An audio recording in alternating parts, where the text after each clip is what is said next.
480 ईसा पूर्व का समय था। उस समय दुनिया के सबसे शक्तिशाली था फारसी साम्राज्य, जिसका शासक था जर्क्सिस का उसका उद्देश्य था ग्रीस पर कब्जा करना और अपने साम्राज्य को और भी बड़ा बनाना।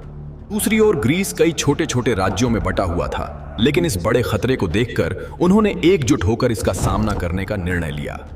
ग्रीस के इन राज्यों में स्पार्टा सबसे पॉवरफुल और संगठित राज्य माना जाता था। क्योंकि फरास सेना बड़ी थी, तो वहां राजा ने फैसला किया कि इस स्थिति में सीधे मैदान में जाना मुश्किल होगा। लियोनिडास लगभग 300 स्पार्टन सैनिकों के साथ थर्मोपिलाए पहुंचे। उनके साथ कुछ अन्य ग्रीक सैनिक भी थे। क्योंकि फरास सेना बड़ी थी, तो वहां राजा ने फैसला किया कि इस स्थिति में सीधे मैदान में जाना मुश्किल होगा। इसी कारण उन्होंने थर्मोपिलाई नामक एक संकरे रास्ते को चुना, जहां बड़ी सेना का फायदा कम हो जाता था। लेकिन इस गेम का समय तब चेंज हुआ जब एक यूनानी व्यक्ति ने फारसी सेना को एक गुप्त रास्ते के बारे में बता दिया।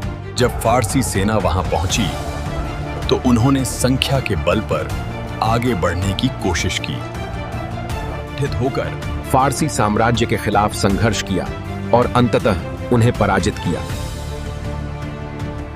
ततः सभी स्पार्टन्स वीर गति को प्राप्त हुए और फारसी सेना ने यह युद्ध जीत लिया। लेकिन इस युद्ध का प्रभाव यहीं खत्म नहीं हुआ। थर्मोपिलाई का यह युद्ध इतिहास में केवल एक हार के रूप में नहीं देखा जाता, बल्कि ये साहस, अनुशासन और बलिदान का प्रतीक बन गया। ये हमें सिखाता है कि जीत हमेशा संख्या पर निर्भर नहीं होती, बल्कि दृढ़ निश्चय और सही रणनीति पर भी निर्भर करती है।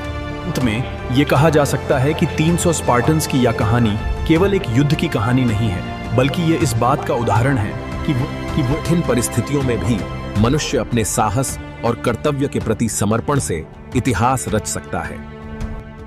ऐसे और वीडियो देखने के लिए चैनल को सब्सक्राइब करें।